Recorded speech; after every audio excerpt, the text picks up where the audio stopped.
another one. All right, so this one says test end to end. So when testing end to end, do you create data before each test and then delete it, or do you use data that is already created? So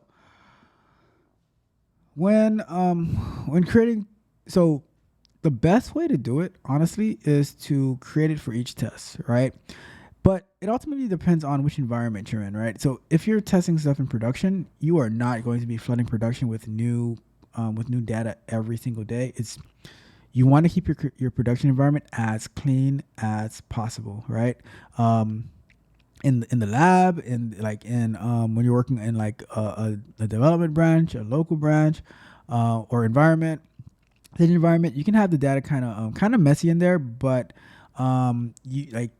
you want to, I would say, you create the data that you need for that particular test, and you get rid of it. You get rid of it if you can, right? Whether it's like let's say you do a weekly database cleanse, right? Refresh, that'll work. Or like let's say you're doing API tests, right? And let's say you create your data via API. So you post it, it gets created. Let's say you update it, right? And then you do a get request to read the data, and then you do a delete request. So you're deleting it, and that way you're pretty much testing all of the functionality of the API. If it exists, if not, like you can connect to the database to delete the data, whatever it is, right? But it is way better to have your test have your test data standalone. So test data per test, right? And you can easily do that through, let's say you're doing automation, you can do that through data providers using TestNG if you're doing Java. So many ways to do it, but you want to have test data.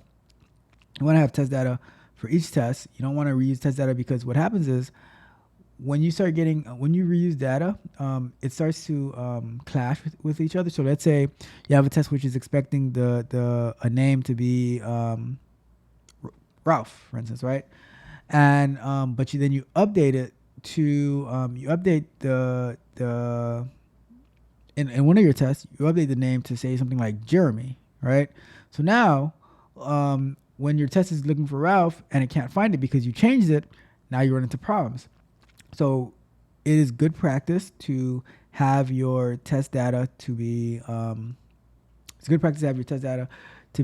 separated for each test, right?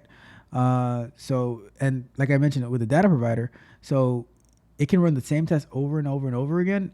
But let's say you have you have different rows in like an Excel file or a Google Sheet, which is something that I created that was pretty cool a few years ago, where we integrated a Google Sheet into a automation project where that served as a data provider. So you can just go in and you add more data to the Google Sheet, or you can delete data, or you can modify data. And when the test runs, it pulls it from there, and it would execute the test that way. So every single time creating new test data. And I would say that is the best way to approach it, because you don't mismatch data. Everything is unique, and you can like create unique username, unique user IDs, all that stuff, right? Because there's different ways to code it to do that.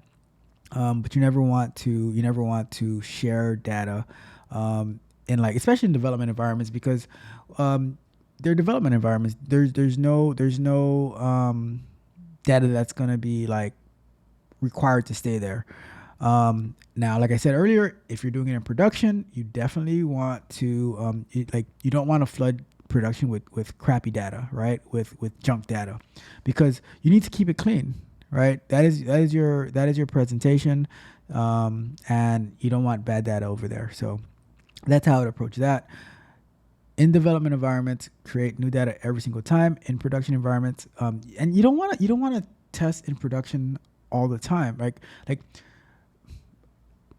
I take that back. Like, you do want to test in production, but you don't want to test the full suite of tests that you test in your lower environments all the time. What you want to do is you want to have your test in production be like very limited to very core features that's not going to be creating new data in production. So because you want to have your lower environments mirroring your production environment, so that you don't need to create new data in production all the time. Maybe once in a while if necessary, but keep your production environment clean.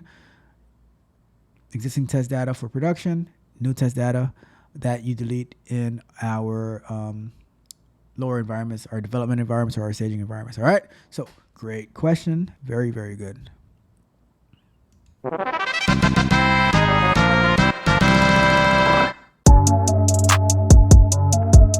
If you enjoyed the fascinating information shared in this video and you want more, be sure to hit the subscribe button to Tech Coach Ralph to be notified for new videos.